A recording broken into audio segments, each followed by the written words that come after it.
अभी हम पढ़ेंगे protection of metal from corrosion. संक्षारण से धातु का बचाव किस तरह से किया जा सकता है, कौन कौन से मेथड्स यूज लेकर एक मेटल को कोरोजन होने से बचाया जा सकता है, जंग लगने से, रस्टिंग से बचाया जा सकता है।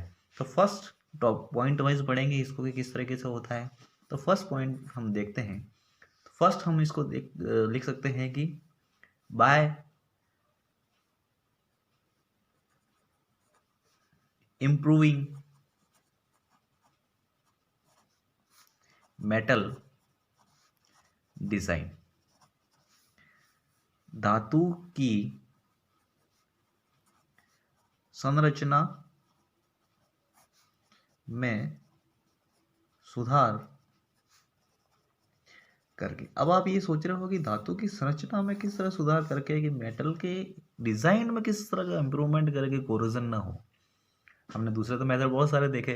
तो मेटल का इंप्रूवमेंट किस तरीके से कहते हैं कि अगर कोई मेटल यू शेप है, ठीक है, वी शेप है, एम शेप है, एन शेप है, अलग अलग शेप के मेटल हो सकते हैं कुछ भी।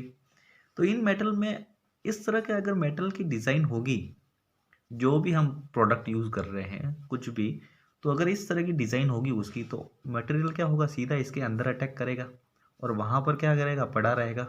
और पड़े रहने से क्या होगा, उसका कोरोजन हो सकता है। अगर हम मटेरियल को ऐसी डिज़ाइन यूज़ करेंगे, इस तरह की डिज़ाइन यूज़ करें, तो कोई मटेरियल आएगा तो वो इस तरह से उसके बाहर निकल जाएगा। इस तरह की डिज़ाइन यूज़ करें तो मटेरियल सीधा क्या होगा, बाहर निकल जाएगा। कोई भी एयर है, एसिड है, वाटर है, वो क्या करेंगे, उसके साइड से बाहर निकल जाएंगे। इस तरह हम क्या कर सकते हैं, उसका बचाव कर सकते हैं। इस तरह हम उसका क्या कर सकते हैं, बचाव कर सकते हैं। ठीक है, अब ये है जैसे, तो यहाँ पर भी क्या है, अगर थोड़ा सा इस यहाँ पर भी जमाव हो सकता है, तो इससे उसको सुधार कर हम इसको बचा सकते हैं। दूसरा पॉइंट हम ये ले सकते हैं कि बाय इम्प्रूविंग मेटल एनवायरनमेंट, धातु के पर्यावरण को सुधार कर।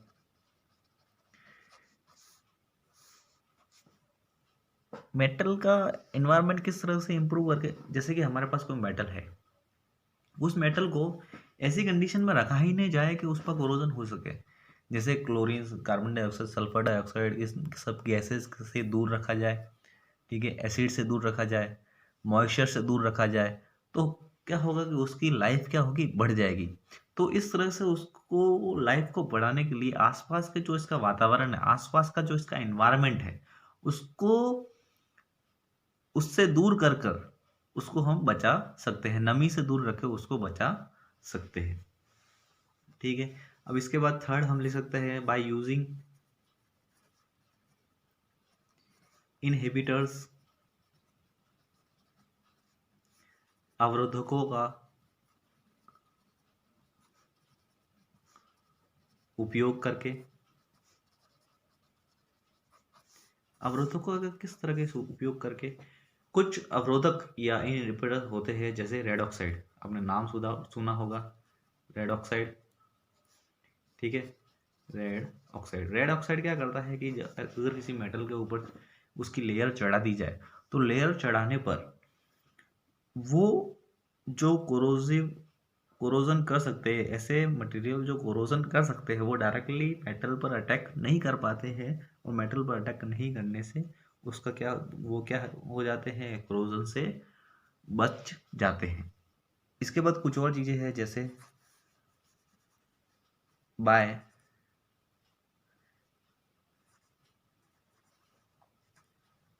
बाय मेटल कोटिंग, मेटल के ऊपर ही मेटल की परत चढ़ाकर, कोट चढ़ाकर उसको बचाया जा सकता है। किस तरीके से, अगर किसी मेटल पर हाई रिएक्टिव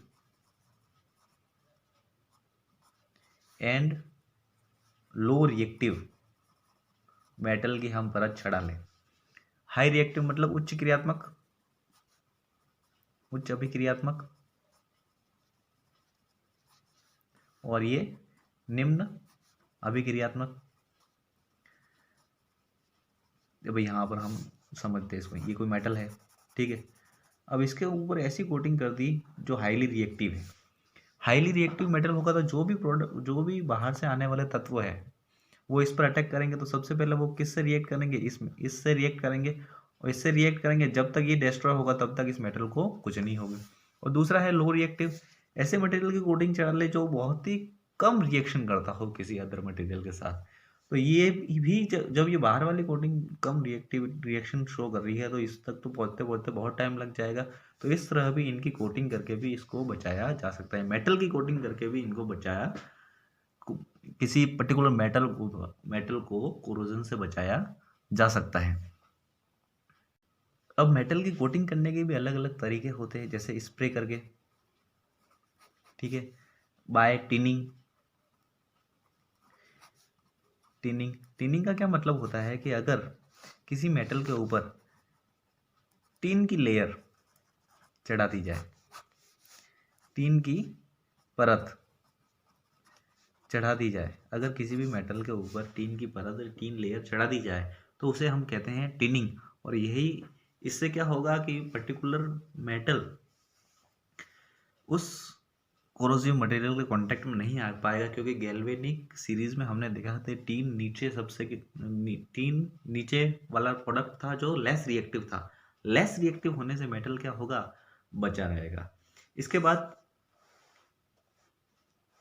दूसरा ये भी कह सकते हैं कि गैल्वेनाइजिंग, बाय गैल्वेनाइजिंग, गैल्वेनीकरण से। गैल्वेनीकरण से मतलब, गैल्वेनीकरण से ये मतलब है कि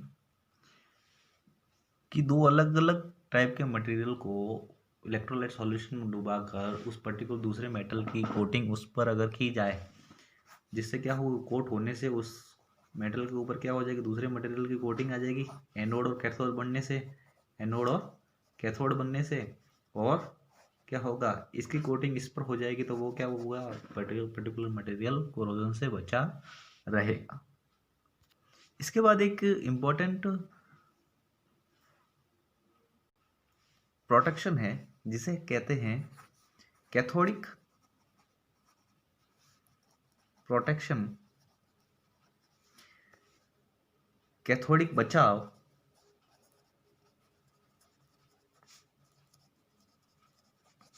या फिर और या इसको एक और कहते हैं कि सैक्रिफिशियल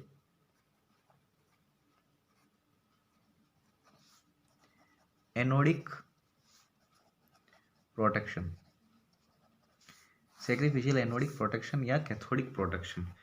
अब यहाँ पर इसके नाम से पता चल रहा है कि सैक्रिफिशियल एनोडिक प्रोटेक्शन मतलब एनोड सैक्रिफाइस हो रहा है उस मेटल को प्रोटेक्ट करने के लिए, उस कैथोड को पर्टिकुलर प्रोटेक्ट करने के लिए।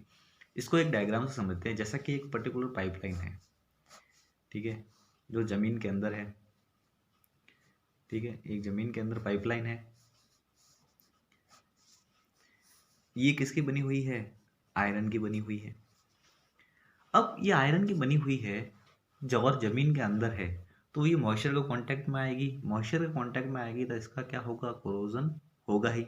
अब इसको बचाने के लिए क्या किया जाए, इसको बचाने के लिए एक काम किया जा सकता है कि इसको, जो आयरन है, इसको इसके गैल्वेनिक सीरीज में जो इसके अपर मेटल है, उन अपर मेटल के साथ, ऊपरी मेटल के साथ, ऊपरी धातुओं के साथ क्या कर दिया जाए, जोड़ दिया जाए। जैसे अगर मैं इसको जोड़ दूं मैग्नीशियम के साथ, मैग्नीशियम का एक मेटल ले लिया, उसको एक तार से यहाँ पर इसको जोड़ दिया, ठीक है। अब मैग्नीशियम क्या करेगा, मैग्नीशियम हाईली रिएक्टिव है देन Fe, तो मैग्नीशियम क्या करेगा, इलेक्ट्रॉन बाहर निकालेगा और किसकी तरह काम करेगा, एनोड की तरह, और ये किसकी तरह काम करेगा, कैथोड की तरह काम करेगा। तो जो भी बाहरी तत्व है जो आयरन पर अटैक कर रहे थे वो इससे अटैच होने के कारण किस पर अटैक करेंगे, इस पर अटैक करेंगे, और इसकी प्रोटेक्टिव लेयर क्या होगी, इलेक्ट्रॉन सारे यहाँ होगी, और धीरे धीरे क्या होगा, ये खत्म होगा, ये बचता रहेगा, जब तक ये है तब तक ये बचता रहेगा। मतलब इस आयरन के लिए मैग्नीशियम क्या कर रहा है, सेक्रीफाइस कर रहा है, और इसलिए इसको सेक्रीफिशियल एनोडिक प्रोटेक्शन कर रहे हैं। और कैथोडिक प्रोटेक्शन कर रहे हैं मतलब ये कैथोड बन रहा है, और कैथोड बनने की वजह से क्या हो रहा है, ये कैथोडिक प्रोटेक्शन हो रहा है। यहाँ पर Mg क्या करेगा, Mg+2 में कन्वर्ट होगा और इलेक्ट्रॉन बाहर निकालेगा, ठीक है। और इस तरह इसका ये प्रोटेक्शन होगा, इसीलिए इसको सैक्रिफिशियल एनोडिक प्रोटेक्शन कहा गया है। एनोड के परित्याग द्वारा बचाव, एनोड के परित्याग द्वारा बचाव। तो ये हमने पढ़े किसी मेटल को कोरोजन से किस तरह बचाया जा सकता है। जैसे और तो हम जानते ही हैं कि कलर करके बचाया जा सकता है, जो ऑर्गेनिक मटेरियल है उनकी कोटिंग करके बचाया जा सकता है। कलर भी जो हम करते हैं उससे भी क्या होता है, उसकी लाइफ बढ़ जाती है।